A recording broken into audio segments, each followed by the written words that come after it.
안녕하세요. 사연 읽어주는 남녀입니다. 오늘도 와주셔서 감사드리며 그럼 오늘의 사연 바로 소개해드리겠습니다. 여러분 안녕하세요. 저는 올해로 40대 중반이 된 한 여자입니다. 사람 사는 세상이 어쩌면 이렇게 신기한지 아직도 그때의 일을 생각하면 기가 막히고 코가 막혀서 헛웃음이 나올 지경이네요. 정말 열심히 살면서 평범한 가정을 이루는 것이 꿈이었던 제게 그때의 일은 인생 최악의 순간이었답니다. 한 남자를 너무나도 열렬히 사랑했던 저는 그 남자의 지난 아픔까지도 다 받아줄 준비를 했었죠. 그 남자에게는 과거가 있었거든요. 한번 결혼에 실패하고 아이까지 있던 그 남자는 정말 좋은 사람으로 보였었답니다. 더군다나 지적 장애를 앓고 있는 그 아이를 보자마자 저는 속으로 결심했어요. 그래, 이 아이는 내가 평생에 책임지고 잘 키울 거야. 명한 씨를 위해서라면 뭐든지 다 할 수 있어. 아가씨였던 제가 그 정도까지 마음을 먹을 정도이면 얼마나 그 사람을 사랑했는지 짐작이 가실 겁니다. 그 남자를 처음 만난 건 어느 번화가의 버스 정류장 근처였어요. 찬란한 네온사인이 펼쳐져 있는 번화가에서 회사 회식 자리가 있었고 저는 술이 조금 올라와 먼저 집에 가겠다고 그 자리를 빠져나와 버스 정류장으로 향하고 있었죠. 그런데 갑자기 술에 취해 비틀거리던 남자가 저를 향해 점점 다가오더니 갑자기 훅 껴안는 겁니다. 당신 뭐야? 이거 놔요. 살려줘요. 살려주세요. 왜 이래? 아이, 너도 나 쳐다봤잖아. 나 좋아서 본 거 아니야? 도와주세요. 살려주세요. 고래고래 소리를 질렀고 그 즉시 어떤 건장한 남자가 다가와 술에 취한 행인을 제게서 떨어뜨려 놓았습니다. 술을 쳐드셨으면 곱게 쳐드셔야지. 당신 이거 엄연히 범죄라고. 경찰에 신고했으니 나머지는 경찰서에 가서 얘기해. 뭐? 아이, 넌 뭐야? 나 이 여자 애인이라고. 오늘부터 애인. 이 여자가 나를 먼저 힐끔힐끔 쳐다봤다니까. 술 취한 행인은 말도 안 되는 이상한 소리를 짓거리더군요. 제가 아까부터 자신을 힐끔힐끔 쳐다봐서 좋아하는 줄 알고 그랬다고 했습니다. 어이가 없고 너무 놀라서 그만 바닥에 털썩 주저앉고 말았는데 그 사이 술 취한 행인이 도망을 가려고 했고 그 남자는 얼른 달려가 다시 잡더라고요. 키도 훤칠하게 크고 힘도 셌던 그 남자는 단숨에 술 취한 행인을 제압했고 잠시 후 경찰이 올 때까지 꼼짝 못하게 만들었습니다. 결국 저희들은 모두 경찰서로 향했고 그때 있던 상황에 대해 진술을 하고서야 그곳에서 나올 수 있었죠. 경찰서에서 나오면서 너무 무서운 생각이 들더라고요. 이미 깊은 밤 시간이었기 때문에 택시를 타고 집으로 갔어야 했는데 한번 그런 일을 당하고 나니까 두려운 마음이 생겨 혼자 집으로 가기가 힘들어졌습니다. 더욱이 제가 혼자 살고 있었기 때문에 어떤 이상한 놈이 또 쫓아오지는 않을까 걱정이 되었나 봐요. 택시를 잡아주려는 그 남자에게 저는 용기를 내어서 말했습니다. 저기 죄송한데요. 저 정말 초면에 실례인 건 아는데요. 제가 지금 너무... 오늘 많이 놀라셨죠? 지금 집에 가면 같이 사시는 분 계세요? 아니요. 혼자 살아서... 알겠어요. 그럼 저랑 같이 오늘 찜질방에 갑시다. 저도 어차피 술 많이 마셔서 바로 씻고 내일 출근해야 하는데 찜질방 좋아해요? 네? 네네. 좋아요. 얼떨결에 좋다고 대답을 한 후 저희는 찜질방으로 향했어요. 누가 보면 정말 말도 안 되는 상황이었지만 저는 그렇게라도 해서 제 놀란 가슴을 진정시켜야 했습니다. 너무 무서워서 이대로 혼자 집에 가서 있는 것이 힘들었거든요. 결국 저는 찜질방에서 그 남자와 미역국에 밥도 말아먹고 TV도 함께 시청하며 잠시나마 마음의 안정을 되찾을 수 있었어요. 새벽 3시가 다 되어서야 찜질방 한켠에서 잠이 들었고 다음날 아침에도 저를 깨워 해장국 한 그릇을 사주었습니다. 너무 감사해요. 어제는 제가 경황도 없고 너무 떨려서 제대로 말씀도 못 드렸던 것 같아요. 그럼요. 저 같아도 그럴 것 같아요.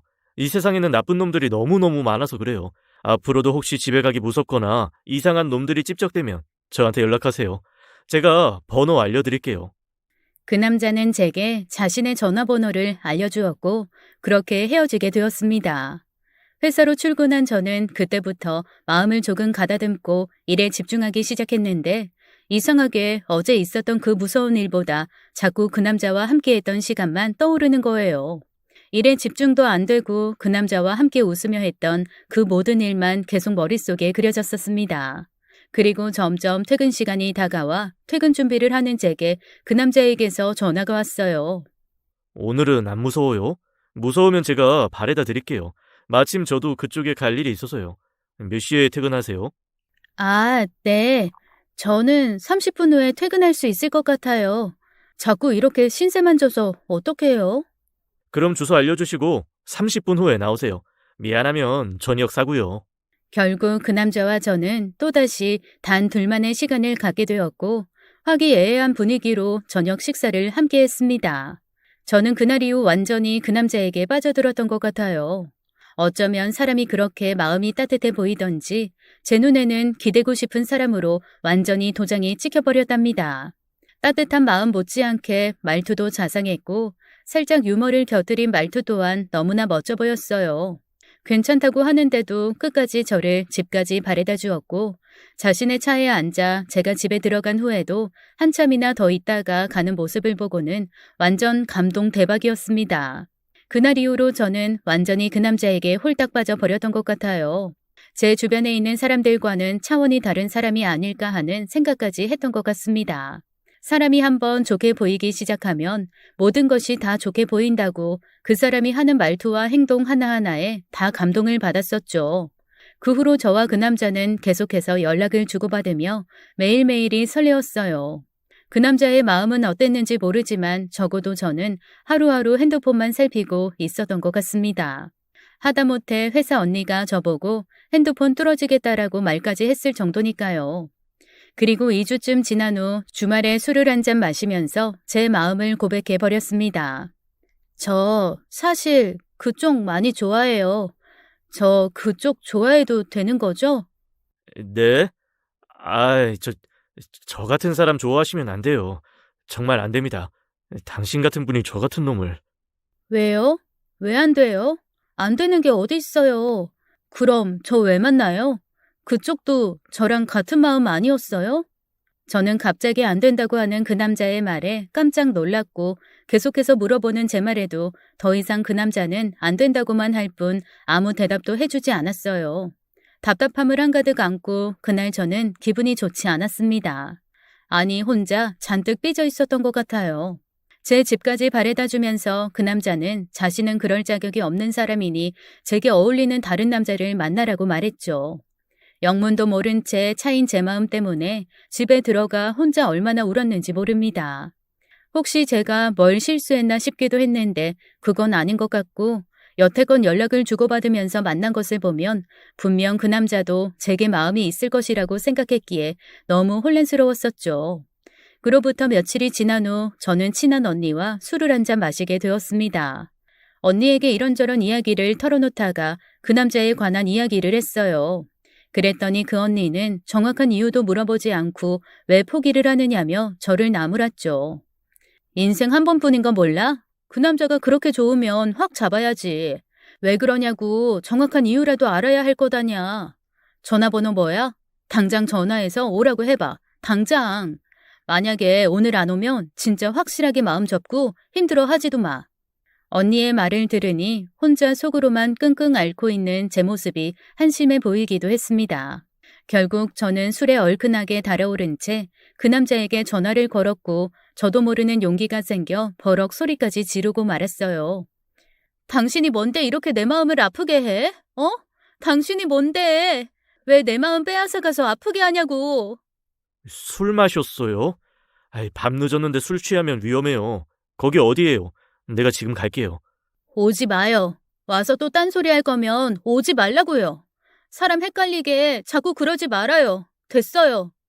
미안해요, 미안해. 정말 미안해요. 내가 가서 다 말할게요. 말해줄게요.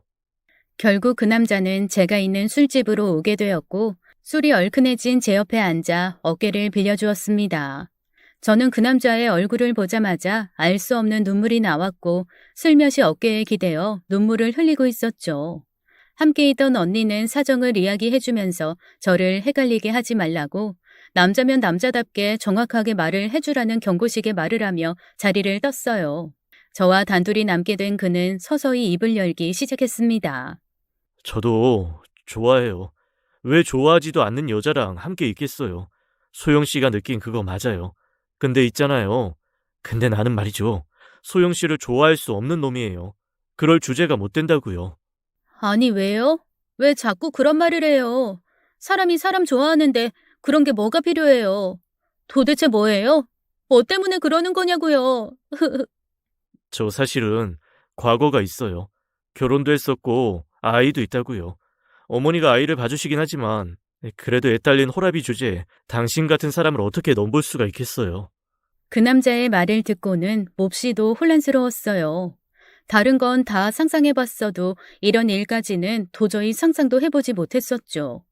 그럼 이혼한 거예요? 사별이에요. 천사 같고 착하던 그 여자가 많이 아팠거든요. 정말 정말 좋은 여자였는데.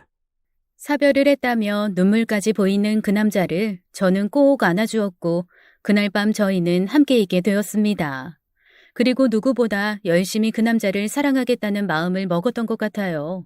사랑하는 감정뿐만 아니라 동정심까지 더해져서 그 남자가 제게는 세상의 전부처럼 느껴졌죠. 그 후로 그 남자에 대해서 서서히 알아가게 되었습니다. 꽤 괜찮은 중견기업에 다니고 있었고 살고 있는 집도 괜찮더라고요. 그리고 무엇보다 성격이 너무나 재미있고 따뜻했어요. 저는 이 남자와의 연애를 세상에 다 알리고 싶었습니다. 친한 친구들 그리고 회사 사람들까지도 말이죠. 사별을 했던 아이가 있든 어쨌든 그 남자는 지금의 제게는 사랑하는 단 하나뿐인 사람이니까요. 사실 제가 좀 어렵게 자랐었답니다. 그렇다 보니 저를 따뜻하게 챙겨주고 그러는 사람한테 많이 마음이 가는 것도 사실이에요. 어린 시절 제가 기억도 하지 못할 나이에 엄마는 집을 나가버리셨고 아빠와 할머니가 저를 키우셨죠. 할머니는 몸이 많이 편찮으셔서 짜증을 많이 내셨습니다. 제가 배가 고프다고 해도 짜증을 내셨고 내일 학교 갈 준비물이 있다고 해도 짜증을 내셨어요. 몸이 편찮으시니 만사가 귀찮으셨던 것이죠. 너는 어떻게 된 애가 배고픈 거 조금이라도 못 참니? 점심 먹은 지 얼마나 됐다고 그걸 못 참고는. 할머니, 내일 준비물도 있어. 선생님이 이거 가져오라고 하셨는데. 난 모르겠어. 네 엄마한테 사다 달라고 해. 남편 자식 싹 버리고 나간 것 때문에 내가 뭔 고생인지 원. 남들은 지금 다 자식 덕 본다는 나이에 내가 전생에 무슨 죄를 지었길래. 에휴. 할머니의 이런 말을 듣고 자란 저는 아빠가 퇴근을 해서 오기만을 손꼽아 기다렸던 것 같아요. 그 당시 아빠는 공장에 다니고 계셨는데 매일 야근을 하셔야 한다면서 아주 늦게 집에 들어오셨습니다. 할머니 병원비랑 우리 가족의 생활비를 벌어야 한다고 하셨었는데 뒤늦게 알아보았더니 아빠는 데이트를 하느라 바쁘셨던 모양이에요. 공장에 다니던 다른 아줌마였는데 그 아줌마와 퇴근 후에 항상 함께 시간을 보내셨나 봅니다. 저는 당연히 그런 아빠와 할머니 밑에서 방치되다시피 했고 눈치를 보며 생활하기 시작했어요. 중학교와 고등학교를 다니면서는 친구들을 따라 가출도 해보았고 방황도 많이 했었죠. 그러다 정신을 차리고 돈을 벌어야겠다는 생각이 들어 고등학교 졸업 후에는 작은 회사에 취직해 열심히 돈을 모으고 저축했습니다. 대학 캠퍼스도 누려보지 못했고 흔한 해외여행 한번 가본 적이 없지만 저는 저 나름대로 치열하게 삶을 살았었어요. 그래도 후회는 없습니다. 다른 친구들을 많이 부러워했던 어린 시절을 생각하면 가슴이 짠해지기도 하지만 그것도 다 제 복이라고 생각하며 체념했거든요. 아무튼 저는 어린 시절 특별히 행복했던 기억이 별로 없어요. 남들처럼 놀이동산에 간 적도 없었고 크리스마스나 어린이날 선물을 기대하고 바란 적도 없었던 것 같습니다. 그래도 그런 시절이 있었기에 지금의 제가 있었다고 생각해요. 회사에서도 빠릿빠릿하게 움직이고 다른 사람들의 눈치를 살피며 행동했기에 월급도 많이 올랐고 사람들에게 인정도 받았죠. 그렇다 보니 제가 성인이 되어 만났던 2명의 남자들은 다 나이 차이가 나고 저를 따뜻하게 챙겨주는 사람들이었어요. 처음으로 사귄 남자는 거래처 사람이었는데 저보다 7살이나 많았고 아빠처럼 기댈 수 있었답니다. 어쩌면 지금의 이 남자친구도 그런 부분 때문에 제가 더 끌렸는지도 모르겠어요. 위험에서 구해준 백마탄 왕자님으로 생각하게 되었었나 봅니다. 다음 날 저희 회사 언니에게 가장 먼저 남자친구가 생겼다는 말을 했고 사별의 아픔과 아이까지 있다고 말했어요. 그랬더니 그 언니는 화들짝 놀랐죠. 어머나, 너 미쳤어? 제정신이야? 어떻게 그런 남자를 만나? 네가 뭐가 아쉬워서? 말이 쉽지. 애까지 딸린 호라비가 웬 말이냐? 너 빨리 정리해. 더 깊은 사이 되기 전에 빨리 정리하라고. 그 사람 괜찮은 중견기업 다니고 허우대도 멀쩡하긴 하던데 절대로 그런 거에 혹하지 말고. 언니, 그 사람 얼마나 좋은 사람인데 이혼도 아니고 사별인 건 어쩔 수 없잖아. 열심히 애 키우면서 사는 사람이야. 아, 그래. 그 사람이 착한 건 알겠는데 그래도 이건 아니야. 네가 아직 세상을 너무 몰라서 그래. 남의 자식을 어떻게 키워? 말도 안 돼. 그러지 말고. 언니, 나 이 사람 진짜 많이 사랑해요. 그리고 제가 어렸을 때 부모님 이혼하시고 홀로 외롭게 자라서 그런지 몰라도 저 그 아이도 나중에 만나면 따뜻하게 대해줄 수 있어요. 제가 못 받고 자란 사랑 그 아이에게 다 해주고 싶어요. 회사 언니는 제게 미쳤다고 말을 했지만 저는 그렇게 생각하지 않았습니다. 그리고 연이어 친구들에게도 남자친구가 생겼다는 말을 했어요. 굳이 아이가 있다는 얘기까지는 하지 않고 남자친구를 소개만 시켜주었는데 제 체면을 생각해서인지 남자친구는 제 친구들에게까지도 너무나 친절하게 잘 해주었죠. 2명 친구의 집이 서로 멀었는데도 집까지 다 바래다 주었고 밥값이며 커피값이며 모두 다 계산을 하고 예쁜 꽃다발까지 하나 사주었습니다. 친구들은 아무것도 모른 채 제 남자친구가 너무나 멋지다며 부러워했고 저 역시 그런 남친이 제 곁에 있다는 것이 너무 좋아 어깨에 뽕이 들어갔었죠. 남친과 저는 아주 행복한 나날들을 보냈습니다. 세상 부러울 것 없는 연애를 했고 주말이면 가끔 아이 때문에 일찍 들어가야 한다는 남친을 저는 쿨하게 보내주었어요. 자기 자식 챙기는 아빠라면 분명히 저와 결혼을 해서 아이를 낳아도 끔찍하게 아껴줄 것이라고 생각했었기 때문이죠. 그런데 남친은 아주 가끔씩 조금 이해가 되지 않는 행동을 했습니다. 가끔 어떤 전화만 오면 제가 들을까 조심스레 몰래 밖으로 나가 전화를 받고 급한 일이라며 사라져 버렸거든요. 저는 처음에는 아이 일 때문인 줄 알고 그냥 빨리 가라고 보내주었는데 나중에 알고 보니 아이 일만이 아니었었죠. 자기야, 어제는 뭐야? 그렇게 급히 들어가서 연락 한 번도 없고 전화기까지 꺼져 있었고 아기가 많이 아프다면서 지금은 괜찮아? 병원은 다녀왔고? 병원에서 뭐래? 별일 없는 거지? 그게 뭐 별건 아니야. 미안해. 배터리가 없어서. 저번에도 그러더니 또 배터리가 없대. 근데 어제 자기 나 만날 때까지만 해도 배터리 충전 가득 돼 있었잖아. 맞아. 핸드폰이 좀 고장이 났는지 그게. 남친은 묻는 말에 대답도 제대로 하지 못하고 얼버무리면서 제 눈동자까지 피하더군요. 결국 저는 남친에게 정확한 대답을 듣지 못했고 그냥 아이 때문에 그럴 것이다라는 혼자만의 생각만 한 채 넘어가게 되었습니다. 그러던 어느 날 제 친구가 우연히 남자친구를 봤다는 말을 했어요. 고급 호텔에 맞선을 보러 간 자리에서 남자친구가 어떤 중년의 고급스러운 여성과 함께 지나가는 것을 보았다는 것입니다. 그 친구는 저랑 가장 친한 친구 중 한 명이라서 제 남친과 몇 번 만나서 함께 술도 마시고 놀았었거든요. 남친의 얼굴을 정확하게 기억하고 있었기에 당연히 저는 그 친구의 말을 믿었어야 했지만 저는 그때 그 친구의 말을 믿지 않았죠. 말도 안 된다면서 콧방귀를 뀌어버렸고 남친에게 곧장 전화를 해서 물었습니다. 누구나 예상하듯이 남친은 당연히 아니라고 했고 저는 또 그 말만 철석같이 믿고 넘겨버렸어요. 제 친구는 이런 제게 문자 한 통을 남겼습니다. 난 진짜 소영이 너 많이 생각하고 또 잘 됐으면 좋겠어. 어렵고 외로웠던 가정이었지만 이제라도 안정적으로 멋진 가정 이루고 살아야지. 안 그래? 난 너의 행복을 바랬기 때문에 그 남자랑은 다시 한번 생각해 봤으면 좋겠다 정말. 그때 그 2사람 진짜 심상치 않았어. 진짜야. 내 말 믿어줘. 친구가 이렇게까지 말하니 조금 마음이 쓰이긴 했지만 제 사랑을 막을 수는 없었어요.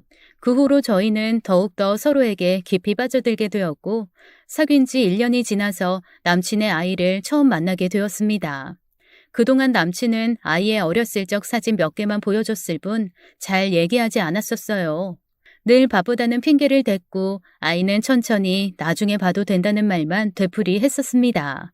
하지만 저는 남친과 결혼까지 하고 싶은 마음에 꼭 아이를 보여달라고 했어요. 남의 자식 키우는 것이 워낙에 어렵다는 것을 익히 들어 알고 있었기에 미리 아이와 친밀감을 만들고 싶었죠. 제가 하도 만나보고 싶다고 말을 하자 망설이고 망설이다가 남친은 자리를 마련했습니다. 아이를 만나기 전날 제게 마음의 준비를 단단히 하라면서 무언가 얘기를 꺼내려고 하다가 말았던 기억도 나네요. 패밀리 레스토랑에서 첫 만남을 갖게 된 그 아이를 보고 저는 눈물이 왈칵 쏟아지고 말았어요. 누가 보기에도 평범한 보통의 아이들 모습이 아니었습니다. 10살쯤 된 다른 아이들의 모습에 비해 이 아이는 눈동자 초점도 제대로 맞추지 못하더라고요. 민수야, 여기 아줌마. 똑바로 인사 예쁘게 해야지. 어서. 안녕. 난 김민수. 민수야. 김민수라고. 민수. 그래, 민수야. 알아. 잘 들려. 그러니까 한 번만 말해도 돼. 알았지? 아니야. 잘 못 들어. 민수. 자신의 이름만 계속해서 반복하며 외치는 그 모습을 보고 저는 더더욱 가슴이 찢어지는 것 같았습니다. 눈물을 막 흘리고 있으니까 저를 손가락으로 가리키며 운다고 놀리기까지 하더군요. 운다. 저기 눈물이 나온다. 눈물 나오는 건 슬픈 건데. 미안해 민수야. 그게 저기 아줌마가 그냥 눈에 뭐가 좀 들어가서 눈물이 나온 거야. 아줌마 하나도 안 슬퍼. 저도 모르게 그 아이를 꼭 껴안고 말았습니다. 아이는 답답하다면서 놓으라고 말했지만 저는 차마 제 품에서 그 아이를 놓지 못했죠. 이렇게 맑고 예쁜 아이인데 이런 아이를 두고 어떻게 가셨을까? 아줌마가 잘해줄게. 우리 민수 잘해줄 거야. 정말이야. 이런 제 모습에 남자친구도 감동을 했는지 함께 눈물을 글썽이더군요. 저희는 그렇게 그날 눈물로 하나가 되었답니다. 아니 적어도 저 혼자는 그렇게 생각했었죠. 그 후로 저는 매주 주말에 남친과 데이트를 할 때면 아이를 함께 대동했어요. 남친이 어머니한테 매번 맡기는 것이 죄송하다는 말을 했고 또 할머니랑 노는 것보다야 저희가 데리고 다니면서 노는 것이 훨씬 아이한테도 좋을 테니까 말이죠. 저를 어색해하면서도 따뜻한 제 손을 좋아하는 민수는 아주 가끔씩 아무렇지 않게 제 손을 덥석 잡기도 했습니다. 저는 그때마다 뭔가 알 수 없는 찌릿한 감정이 생겨나게 되었고 이 아이가 마치 저의 운명인 것처럼 느껴지기도 했어요. 물론 힘들기도 했습니다. 남친과 단둘이 데이트를 하면서 맛있는 것도 먹고 가고 싶은 곳도 마음껏 다니다가 갑자기 지적장애를 가진 아이와 함께 있다 보니 모든 행동에 제약이 걸렸거든요. 하다못해 남자친구와 스킨십도 제대로 하지 못할 정도이니 얼마나 답답했겠어요. 하지만 저는 그때마다 마음속으로 다짐하고 또 다짐하며 아이에 대한 사랑을 키워나갔습니다. 그리고 얼마 후 아빠한테 전화를 걸어 이 모든 사실들을 털어놓았죠. 아빠는 그때 공장에서 만난 새엄마와 함께 살고 계셨으며 제겐 별다른 관심을 보이지 않는 사람이십니다. 아빠, 나 결혼하고 싶은 사람이 있어. 그래, 잘 됐다. 언제나 결혼해서 애기 낳고 사나 궁금했는데 이제야 하는구만. 아, 그래, 뭐하는 놈이야? 집에 돈은 좀 있고 돈이 장땡이다. 무조건 돈이 있어야 여자가 도망도 안 가고 좋은 법이요. 그게 아빠, 돈은 조금 있는 것 같은데 아이가 있어요. 사별했거든. 아이? 아니, 하고 많은 놈들 중에 왜 하필 그런 놈을 만나? 아이고, 이년아. 이 남자 보는 눈이 그렇게 없어서야 원. 세상에 반이 남자인데 왜 그런 놈을 골랐냐? 이 세상 부끄러워서 원. 왜 그게 부끄러운 일이야. 자신의 아이 끝까지 책임지는 게 더 멋진 일이지. 안 그래? 아무튼 아빠, 나 이 사람하고 결혼할 거니까 그리 알아요. 동네 장비하니까 웬만하면 결혼식은 친척만 불러서 간소하게 해라. 알겠냐? 이 아저씨가 애 딸린 호랩이랑 결혼한다 하면 너한테도 뭐 문제 있는 것처럼 보이잖아. 알았냐? 아빠는 여전히 진정으로 저를 생각하고 있지 않으신 것 같았어요. 그저 남들 보는 시선 때문에 창피하다는 말을 하셨고 그 말을 듣고 또 한 번 가슴에 상처가 생겼습니다. 결국 저희 아빠는 남친을 단 한 번도 보지 않으신 채 양가 상견례 자리에 참석하셨고 그곳에서 지적 장애를 가진 민수를 처음 보셨어요.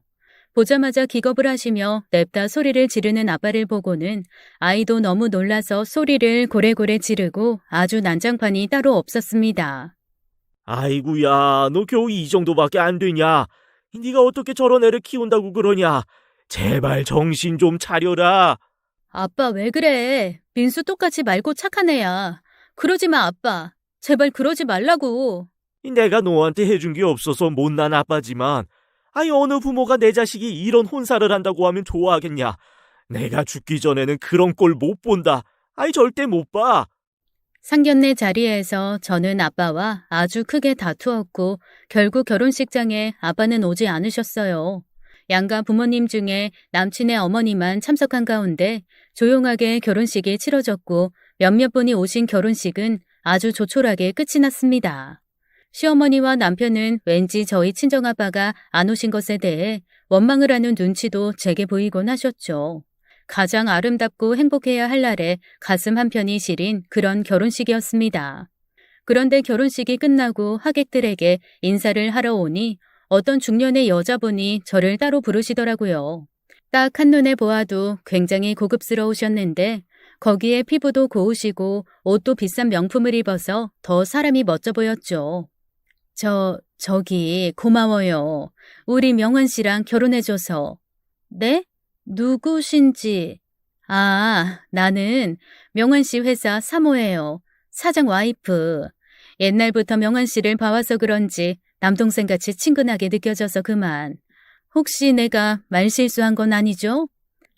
그러시구나. 반갑습니다. 실수라뇨. 괜찮아요. 괜찮습니다. 저도 말씀 많이 들었어요. 워낙 회사에서 믿고 맡겨주시고 좋은 대우 해주신다고. 그래서 그 회사를 떠날 수가 없다고 했거든요. 이렇게 뵙고 나니 명환 씨 얘기가 진짠 것 같네요. 그래요? 좋게 말해주니 고맙네요. 저기 이거 얼마 안 돼요. 제가 축의금은 따로 했지만 그냥 명환 씨 내 막내 동생 같아서 그러니까 이거 받아줘요. 앞으로 아이 키우는데도 돈 많이 들어갈 거고 아이 보느라 일도 제대로 못할 텐데. 그 여자는 제게 흰 봉투 하나를 건넸습니다. 뭔가 묵직하게 들어있는 봉투를 받고 나서 그때는 정신이 없어 제대로 보지 못했는데 나중에 열어보니 엄청나게 큰 금액이 들어있더라고요. 세상에 이런 큰 돈은 만져본 적도 없는 저라서 깜짝 놀랄 수밖에 없었습니다. 남편은 충분히 그럴 만한 여유가 있는 사람이니 괜찮다고 했지만 저는 왠지 계속 신경이 쓰이더라고요. 그리고 그 여자에 대해서 뭘 물어보면 남편이 제대로 대답도 해주지 않았으니 오히려 더 그런 생각이 들었죠. 결혼한 후에도 아주 가끔씩 저희 아이를 보러 집에 오기도 했었는데 그때마다 과일이며 고기며 음식들을 잔뜩 사서 왔었습니다. 이때라도 제가 뭔가 눈치를 챘었어야 했는데 바보같이 그냥 마음씨 좋은 남편 회사 사모님 정도로만 생각하고 있었지 뭐예요. 남편은 그 사모님과 이야기를 매우 편안하게 했고 서로 알 수 없는 눈치까지 주고받으며 웃음을 보이기도 했습니다. 나이도 7살이나 더 많았지만 관리를 잘하고 돈이 많아서 그런지 남편 옆에 있어도 전혀 어색하지가 않았어요. 그런 둘의 모습을 보고 저는 왠지 모를 질투에 휩싸였습니다.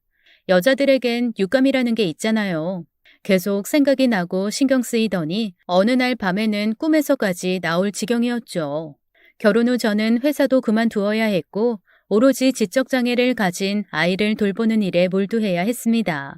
아이는 장애인 학교를 다니긴 했지만 제가 직접 하나부터 10까지 챙겨줘야 했었기 때문에 보통 힘든 일이 아니더군요. 얘기를 들어보니 예전에 시어머니가 아이를 봐줄 때는 활동 도우미를 24시간 곁에 붙였다고 했습니다. 시모가 건강이 막 좋지는 않아서 어쩔 수 없이 그렇다고 했는데 저랑 결혼을 하고 나니 활동 도우미를 쓰지 않고 오로지 저한테 다 맡기더라고요. 저는 그것마저 운명이라고 생각하며 받아들였습니다. 이 남자를 사랑하는 제 운명이니 당연히 해야 할 일이라고 생각했고 단 한순간도 아이에게 모질게 군 적도 없었어요.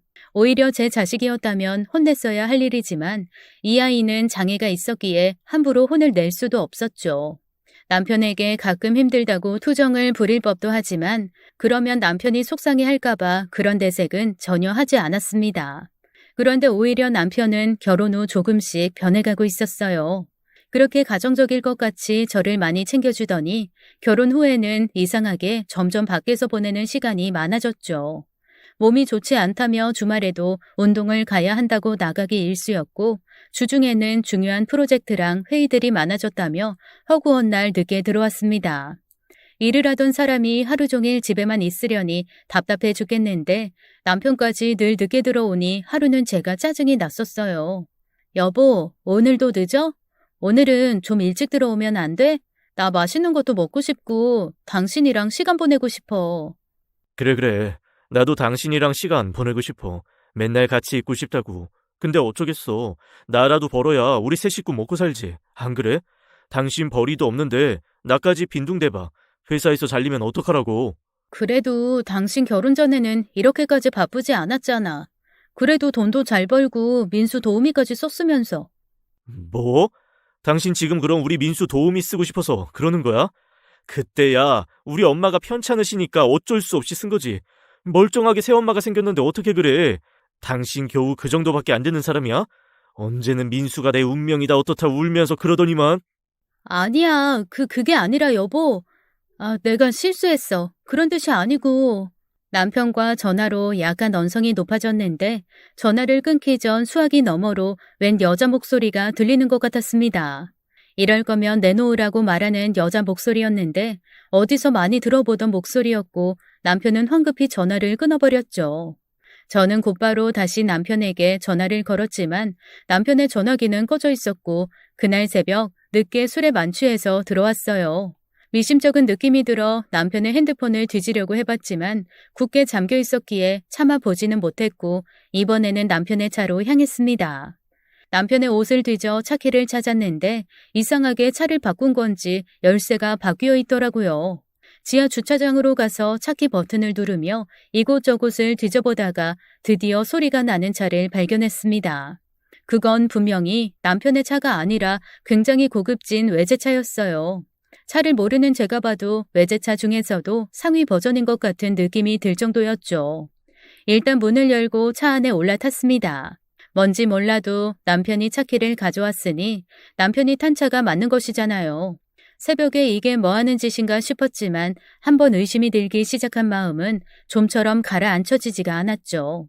서랍을 뒤져보고 이곳저곳을 살펴보던 중 서랍 안쪽 깊은 곳에 숨겨져 있던 사진 한 장을 발견하게 되었습니다. 그 사진은 다름 아닌 남편의 회사 사모와 남편, 그리고 우리 민수가 다정하게 함께 찍은 사진이었죠. 민수가 아주 어릴 때의 모습인 것 같으니 지금으로부터 한 7, 8년은 된 것 같아 보였어요. 그리고 그 사진을 자세히 들여다보면서 제 의심은 점점 확신으로 변해갔습니다. 아무리 생각해봐도 이건 정상적인 회사 사모와 직원의 관계가 아니었어요. 더군다나 민수까지 함께 찍은 사진이라니 이건 말이 안 되는 상황이었죠. 사진을 찍은 장소는 어느 호텔방 같은 곳이었는데 뒷배경에 침대의 한쪽 부분까지 찍혀 있었습니다. 도대체 이게 무슨 상황인지 정신이 희미해졌어요. 더욱이 그때에는 분명히 민수 엄마가 살아있을 때였는데 말이죠. 민수 엄마는 지금으로부터 3년 전쯤에 죽었다고 했으니 도무지 말이 안 되는 상황이었습니다. 아니야, 아닐 거야. 사진이 잘못된 거거나 아니면 사모가 아니겠지. 설마 이 사람이 민수 엄마일 거야. 그냥 너무 많이 닮은 사람. 세상에 닮은 사람들 많으니까.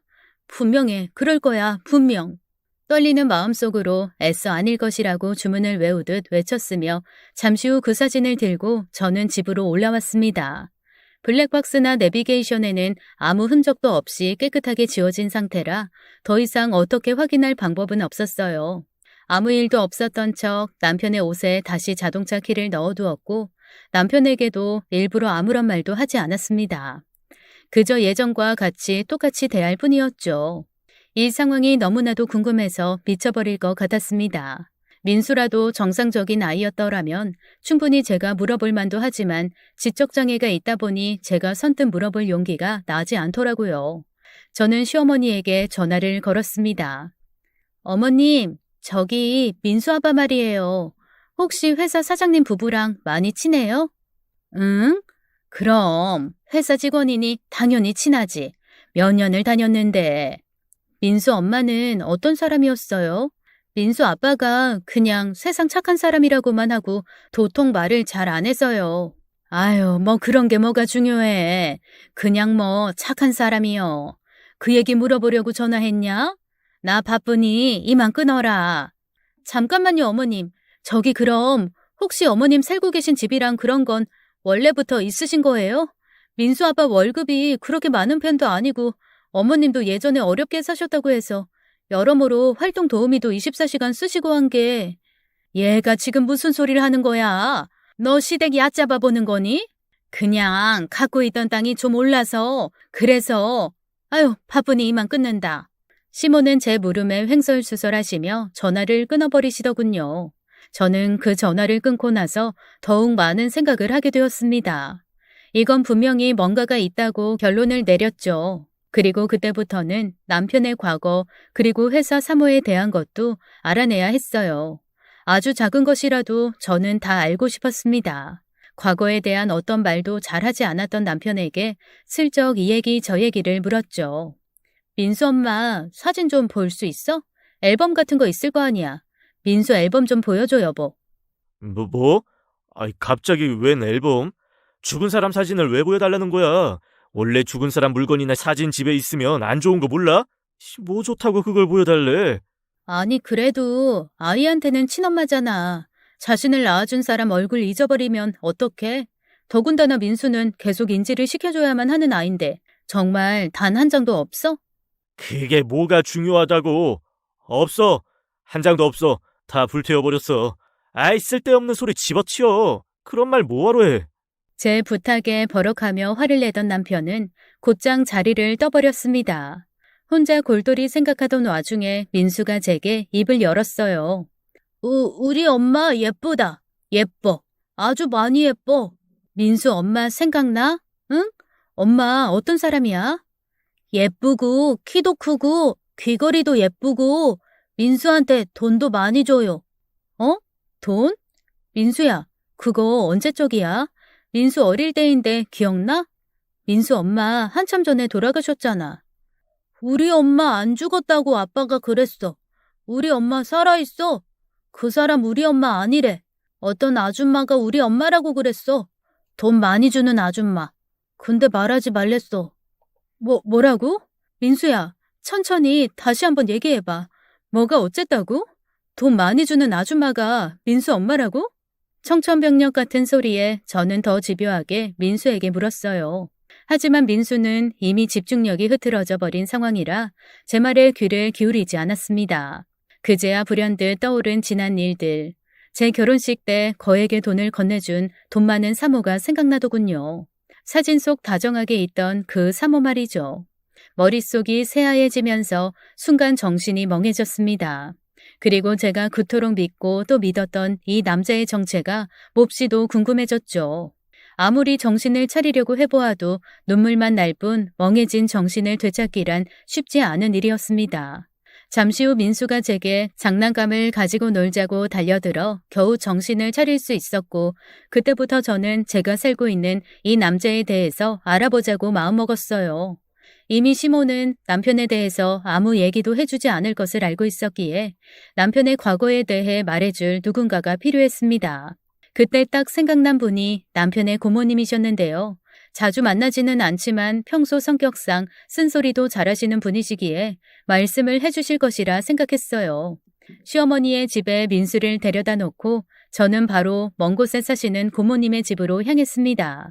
저를 보고 깜짝 놀란 고모님께 말씀드렸죠. 고모님, 놀라셨죠? 갑자기 찾아와서. 저 알고 있어요. 그러니까 말씀해 주세요. 민수 아빠에 대해서. 그리고 민수 엄마에 대해서요. 어? 아니, 갑자기 찾아와서 그게 무슨 소리야? 민수 엄마 누구예요? 죽은 민수 엄마, 왜 죽은 거예요? 민수, 누구 아들이냐고요? 저 다 알아요. 사진도 다 봤다고요. 도대체 저는 뭐예요? 직접 장애 아들 돌보는 도우미인 거예요? 아유, 내가 무슨 할 말이 있겠느냐마는 나 또한 이 결혼 반대했던 사람이야. 사람의 탈을 쓰고 양심이 있어야지. 그렇게 못된 짓을 하고는.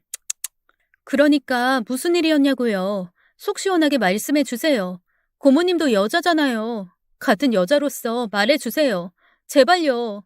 민수 엄마, 아니, 그것 아주 못된 거야. 가정까지 있는 것이 감쪽같이 속이고 지적 장애인 하나 낳아서 돈만 펑펑 주면 다 해결되는 줄 알고 그렇게 우리 집에 던져놓고 말이야. 그것 때문에 명환이 와이프가 화병 나서 병 생기고 아주 우리 집안 꼴이. 그럼 그 여자가 가정도 있는 상태에서 민수를 낳았단 말이에요? 어떻게 이럴 수가 있어요? 그때 그것이 필리핀인가 어디에 자식들 데리고 유학가 있었다가 거기서 임신을 했나 봐. 명환이 그놈이 그때 엄청 거기 왔다 갔다 했었거든. 그러니까 남편 눈 속이고 몰래 애 낳아서 우리 집에 던져놓고 돈만 보냈지. 명환이 와이프 친정이 그때 아빠가 엄청 편찮으셔서 돈이 없어서 수술도 못하고 그런 상태라 돈 때문에 어쩔 수 없이 참고 애 키운 거지 뭐. 세상 착하고 불쌍한 사람. 내가 그랬어. 그딴 식으로 살면 벌 받는다고. 저는 고모님을 통해 남편에게 있던 지난 일을 모조리 들을 수 있었습니다. 남편의 전부인은 아주 어려운 가정 환경에서 자랐고 친정 아빠가 편찮으셔서 수술비 때문에 어쩔 수 없이 그 사실을 받아들이고 돈을 받고 아이를 키워줬던 모양이에요. 그러면서 제 남편은 실컷 밖으로 싸돌아다니면서 그 사모라는 불륜녀랑 놀고 따로 살림까지 차렸다고 했죠. 멀쩡하게 생긴 것들이 하는 꼬라지가 아주 동물만도 못하더군요. 어쩌면 사람의 탈을 쓰고 그렇게까지 할 수가 있는 건지. 제가 결혼 후 민수를 위해 정말 최선을 다해 열심히 살았던 것이 한순간에 물거품이 되는 순간이었습니다. 고모님에게 그 말을 듣고 나오는데 온몸이 벌벌 떨려서 제대로 걸을 수조차 없더라고요. 멀쩡하게 열심히 살고 있던 제게 왜 이런 일이 일어나게 됐는지 하늘에 대고 원망을 해보아도 아무 소용이 없었습니다. 제가 선택한 사람이고 또 제가 선택한 일이었기에 저는 그 순간 화가 머리끝까지 나버렸고 친구의 친구를 통해 변호사를 소개받게 되었어요. 변호사는 아무런 내색을 하지 말고 일단 증거를 모으라고 했죠. 셋이 다정하게 찍은 사진 이외에도 다른 증거가 더 구체적일수록 좋다고 말이죠. 저는 그 즉시 다시 고모님에게 전화를 걸어 내용을 녹음했고 그 뒤로는 남편의 핸드폰 잠금 장치를 풀 수 있었습니다. 만취가 되어 자고 있는 남편의 손가락을 핸드폰에 댔더니 다행히 풀리더군요. 그리고 그 안에서 회사 사무와 나눈 충격적인 문자 메시지, 사진들을 확인할 수 있었습니다. 이미 이들은 아주 오래전부터 불륜 관계를 유지하고 있었으며 부부보다 더 가까운 사이인 것 같더군요.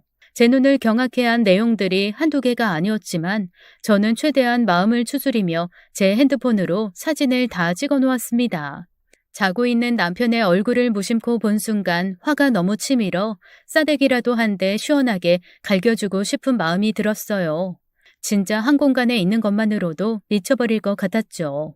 이놈과 같은 공기를 나누어 마신다는 것조차 불쾌했습니다.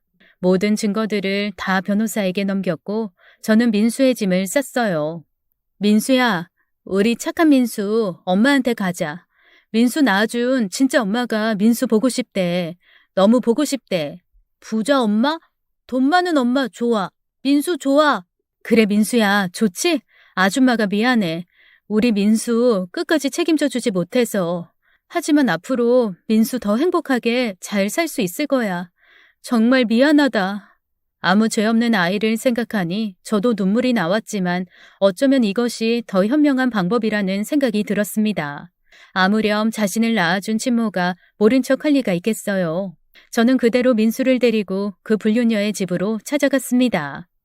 당신 아들 앞으로 잘 키우세요. 자식을 낳았으면 책임을 져야지. 이게 무슨 꼴입니까? 당신 기대해. 앞으로 어떤 일이 일어날지.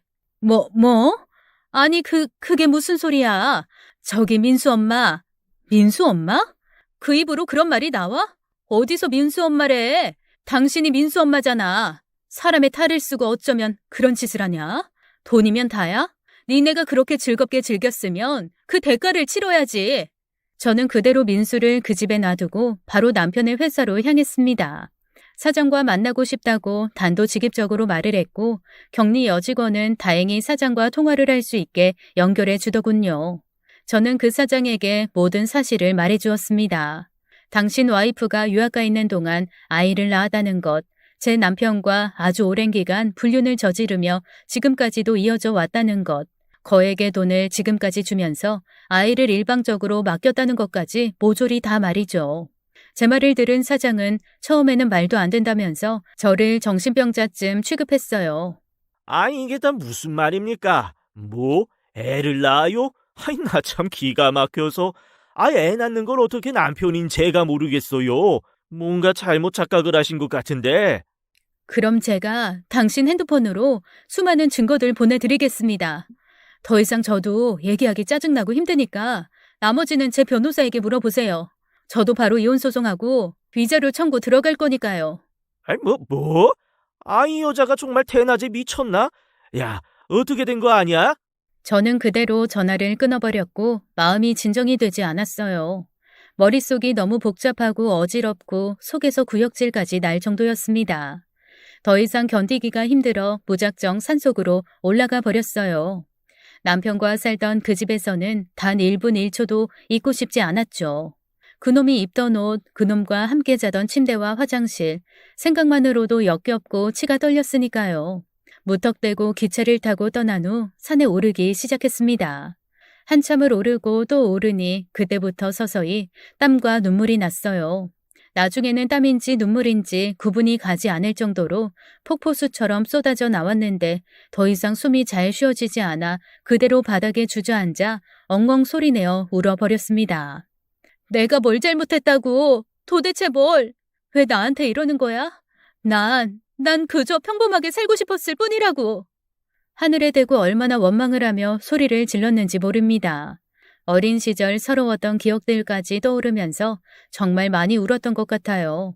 제게 해준 것은 없지만 그래도 아빠라고 아빠에게 전화를 걸고 싶었습니다. 그리고 저도 모르게 아빠에게 엉엉 울면서 그동안 있었던 일에 대해 말씀드렸죠. 역시 피는 물보다 진한가 봅니다. 결혼식에도 오지 않으신 아빠지만 딸 자식이 이런 꼴을 당하니 당장에 남편 회사로 찾아간다고 주소를 대라고 하시더군요. 그리고 그 길로 회사로 찾아가 남편 얼굴에 쌍코피가 나도록 때리셨던 모양입니다. 덕분에 남편 회사에 있는 사람들은 이 사실을 전부 다 알게 되었고 사장 역시 남편을 가만두지 않았어요. 제게 전화를 건 남편은 제발 돌아와 달라며 사정을 했다가 화를 내고 욕을 했다가 아주 정신병자가 따로 없었습니다. 저기 여보, 내가 미안해. 그게 말이야. 내 얘기를 좀 들어봐. 나는 안 그러려고 했는데 그것이 나 시킨 거야.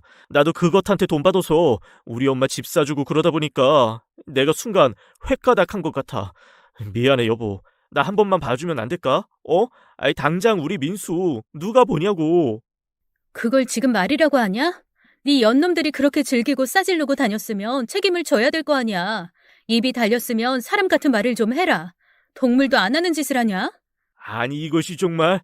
야, 넌 가정교육도 제대로 못 배운 무식한 것 주제 어디 가르치려고 들어. 니년 아빠라는 놈 꼬라지 모아하니 완전 깡패 같던데. 너도 똑같은 것이라고. 나랑 다를 게 뭐가 있어? 나 이혼 못해. 절대 못해. 누가 좋으라고 이혼을 해. 나 절대 안 해. 네 마음대로 해봐 어디. 더 이상 너 같은 놈이랑 얘기하기도 싫으니까 나머지는 변호사랑 얘기해주라. 무식한 나는 할 말이 이것밖에 없네. 저는 그대로 전화를 끊어버렸고 더 이상 걸려오는 전화는 받지도 않았습니다. 그러자 문자 메시지가 몇십 개가 연달아 왔는데 욕을 했다가 제발 다시 돌아와 달라고 애원을 했다가 가관도 아니더군요. 사람이 막다른 골목에 처해지니 본색이 드러나는 것 같았죠. 그 옛날 연애하던 시절에 그렇게 따뜻하게 저를 보호해주는 그 느낌과는 아주 180도 다른 사람이었습니다. 어떻게 제가 사랑한 남자가 이런 사람이었는지 이해가 되지 않았어요. 산에서 내려오다 보니 작은 절 하나가 보였습니다. 해가 지고 있는 상황이라 그곳에 부탁을 해서 하루를 보내게 되었고 맑은 공기를 쐬며 마음의 안정을 취하려 노력했어요.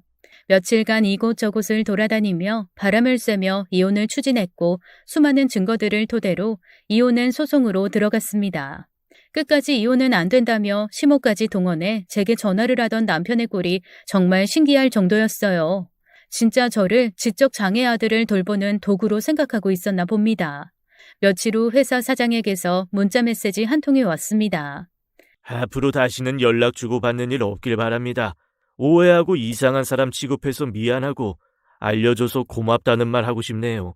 그동안 속고 산 세월, 그리고 회사 돈도 몰래 빼돌린 거 이번 기회에 모두 다 알게 되었고 덕분에 회사와 자식들까지 지킬 수 있었습니다. 새 출발 응원합니다. 회사 사장은 사모와 이혼을 했고 제 남편은 회사에서 쫓겨났다고 하더군요. 그리고 여태껏 회사 돈을 사모와 짜고 몰래 빼돌린 혐의까지 받고 있는 남편은 고소까지 당해서 알거지가 따로 없을 정도가 되었죠. 얼마 가지 않아 그토록 열렬히 더러운 짓 하며 연애를 해왔던 남편과 사모는 헤어졌습니다. 제게 너무나도 당당하게 다시 살자고 민수 좀 부탁한다며 애걸복걸하는 꼬라지가 아주 말도 못하게 거지 같았어요. 단호하게 거절하던 제게 이번에는 시모까지 찾아와 무릎을 꿇고 빌고 했습니다. 예, 아가, 저기 말이야. 아니, 우리 민수가 너를 참 잘 따랐지 않느냐. 다시 한번 생각해보면 안 되겠니? 우리 아들이 100번 1000번 잘못한 거 안다. 그거 내가 앞으로 살면서 다 갚으라고 다 얘기해놨어. 그러니까 우리 민수를 봐서라도 좀 네가 한 번만, 응? 제발 아가. 아이고, 정말 너무하십니다. 자식 키워보셨으면 남의 집 자식도 귀한 줄 아셔야지. 제가 무슨 이 집 식모예요? 아니면 장애인 애 돌보는 간병인이랍니까? 제발 정신 차리세요. 당신 아들 절대로 용서받을 수 없는 짓 했어요.